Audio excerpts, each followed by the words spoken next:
According to Nathan Brown from the Indy Star, sources told him that Red Bull Racing is interested in signing now four-time NTT IndyCar Series champion Alex Palou as a four-time IndyCar World Champion, Formula One World Champion, Max Verstappen's teammate in 2026. There's too many four-time champions out there. The F1 rumours have been swirling for months during his dominating championship-winning season, despite Palou saying that he's happy to stay where he is in IndyCar. Now, after winning the Indianapolis 500, Palou made comments about the atmosphere in IndyCar, with examples of being more celebratory with the wife of kids, hanging out with peers in the bus, and going to dinner with team mechanics. He was noting the differences in the environment in IndyCar versus the more stricter nature of Formula One. Now, yesterday, Palou told Jenna Fryer from the Associated Press that he hasn't heard from Red Bull, but he heard that this rumour was started by the manager of a rival IndyCar driver who wants to take his seat at Chip Ganassi Racing. Now, he's added that he's not 22 anymore, and with him approaching age 30, he can't be a rookie and ask for 2 more years to learn the tracks and the car because F1 teams need you to start performing immediately. So he doesn't feel like he's missing anything at all in Formula One. Now, his team owner, Chip Ganassi, also dismissed the rumours as clickbait and doesn't seem concerned about losing his star driver to the pinnacle of motorsport. On a separate note, there's more speculation inside the IndyCar paddock that Colton Herta might be on the move to Formula 2 to gain the super license points to eventually join Cadillac F1. The link to these articles is in the video description below, and the photo here taken from Paul Hurley from Penske Entertainment. Kobe, starting with you on this one. It's a bit of a weird one to keep linking these two together when both have said how happy they are in the world of IndyCar. But could you imagine a world where Palou and Verstappen are teammates at Red Bull and that Herta switches to Formula 2 of all places? I guess at the end of the day, if this reporting is true, and I know Nathan Brown's a really good journalist, I really respect him and all of that, but it just seems kind of odd, doesn't it? Can you imagine Palou and Verstappen being teammates next year? And all I want to know, if this is true, like how much money are they willing to pay Alex Palou? Because if they show up, with multiple trucks of money, it might be enticing, to go for the cash and go to Formula One. For that reason. But being more serious about this subject, I can't imagine Alex Palou, after, finally getting settled, his family settled in Indianapolis area, and winning all these races and now got 4 IndyCar championships. I find it hard to believe that he'd want to, leave this behind where you can, you can be the guy for the next, several years, that the guy to beat. You can win a lot more IndyCar races, more Indy 500s, more championships, and you can become, the greatest IndyCar driver of all time because with everything Alex Palou's accomplished so far and what he could in the future, he very well could be right up there with an AJ Foyt or Mario Andretti at some point, and that would be a great accomplishment. But Formula One, I know, very enticing to try to go there, and I think it would have to take a special situation. I wonder if this could be the special situation, but then there's a risk with the big regulations change. Who knows where Red Bull is going to be in the pecking order next year, especially since they're going to have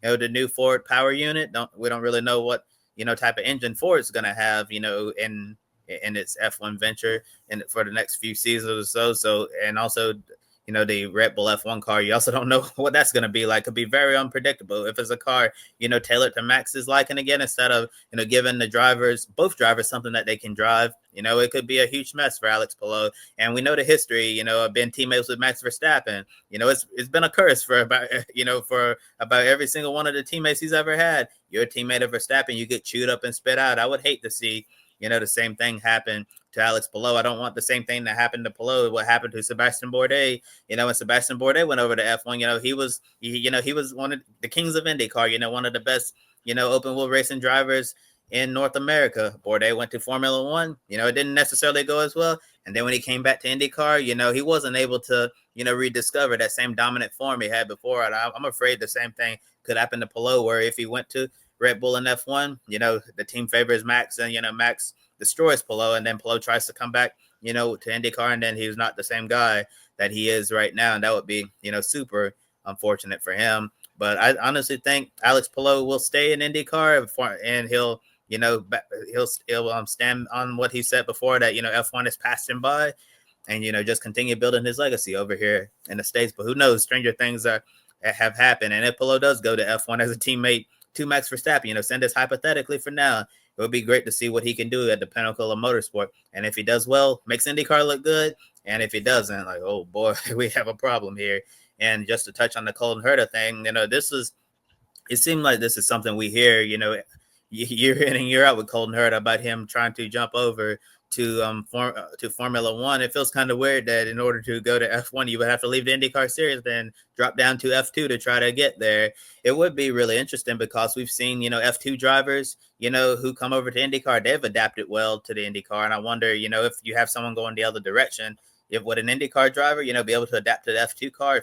I assume so, since it's worked the other way around. But yeah, it will be very intriguing if, this is the route they wanted to go down. But with Valtteri Bottas and Sergio Perez holding that seat, I can't imagine they're gonna have one of those drivers for 1 year and then cut them. If hypothetically Colton Herta goes to F2 and gets those necessary super license points, but that would be a lot of pressure on Colton Herta if he was able to go to an F2 team, because you need to expect him to be a contender for the championship in his rookie year to try to get those super license points. And if he goes out there and just lays a goose egg struggling in F2, then that's not going to be a good look at all to a young driver like Colton Herta, who I think his F1 stock, has dropped quite a bit in recent years. But then again, I don't think that's necessarily all his fault, because Andretti Global's IndyCar program, across the board is not as strong, as we think it should be. So I feel if Colton Herta was like in a better, IndyCar, maybe we'd see,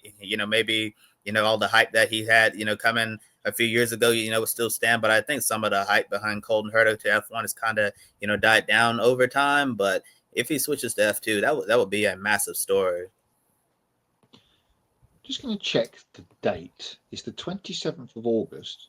It's 2025, isn't it? It's not 1992, because at the end of 92, or I'm talking about how old we were, we go back to F1 in the early 90s.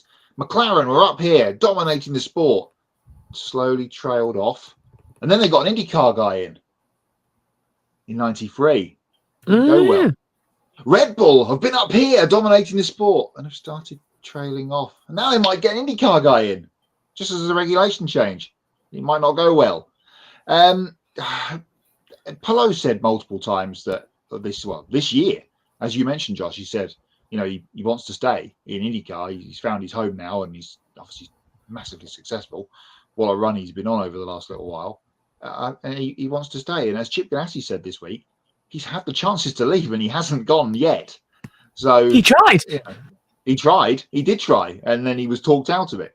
So I can't see this happening.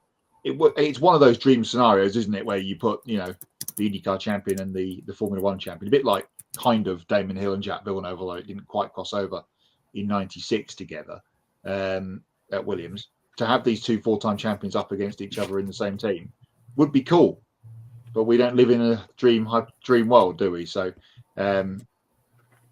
Palou's European run didn't go well, and even his sort of run in Japan for the year he had there wasn't great, and kind of got picked up by Dale Coyne, and then suddenly here he comes through at Chip Ganassi and wins all these races in the championship. So I can't imagine it's going to happen. People were also saying, well, if Palou goes to Red Bull, what does that happen? That means Yuki Tsunoda is going to come to IndyCar.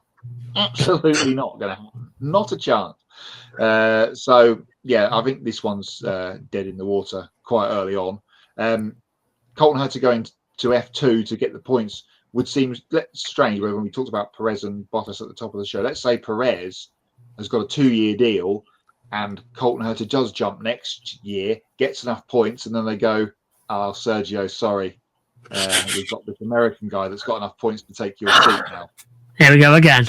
Here we go again with Sergio Perez. So that's exactly what he does not want. So I think this is summertime people thinking up things when there's not a lot of racing going on. Although it's the last day of August on the weekend, and the IndyCar Championship finishes, which is just still bonkers to me.